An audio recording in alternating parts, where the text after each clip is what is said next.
Salut, bonjour à tous, j'espère que vous allez bien. On se retrouve pour un article du Capital concernant la flat tax qui devrait passer à 33%. Alors je précise que c'est qu'un amendement, ce n'est pas encore fait. On va lire cet article rapidement pour voir de quoi il en retient. Donc voilà un premier examen qui donne le ton. Mercredi 16 octobre, la commission des finances de l'Assemblée nationale présidée par l'insoumis Éric Coquerel a apporté une série d'amendements visant à muscler les recettes fiscales. Les députés ont ainsi pérennisé la contribution différentielle sur les hauts revenus, pourtant conçue pour être temporaire par le gouvernement.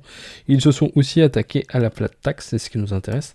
À défaut de supprimer cet impôt qui s'applique aux revenus de ce placement, les parlementaires ont donné leur feu vert à une augmentation du taux global à 33% sur les gains perçus à partir de 2025 contre 30% actuellement.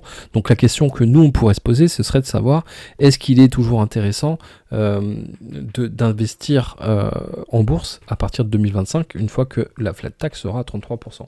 Donc on va faire un petit calcul assez simple pour voir effectivement si ça vaut le coup ou pas. Moi j'ai déjà une idée. Donc c'est simple, on va partir du principe qu'on a une action à 100 € qui délivre un rendement de 8%, ce qui est tout à fait envisageable. Donc dans ce cas-là, on aurait 8% de rendement divisé par 100 et avec une flat tax de 30%, on paierait du coup 2,4 sur les 8 € engrangés. Donc ça nous ferait du 8 € moins les 2,4. Donc il nous reste actuellement 5,6% si on détient une action qui nous délivre un rendement de 8%. Voilà ce qui nous reste dans notre poche au cas où elle coûterait 100 €.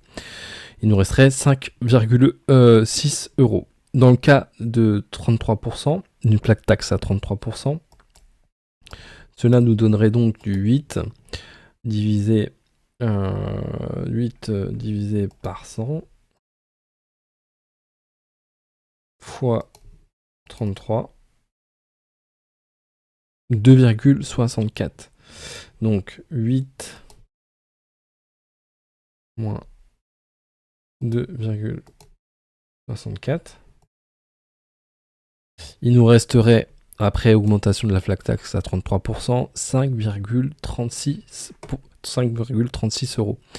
Donc, est-ce que ça vaut le coup d'arrêter tout investissement parce que aujourd'hui, on perdrait effectivement à peu près 30 centimes.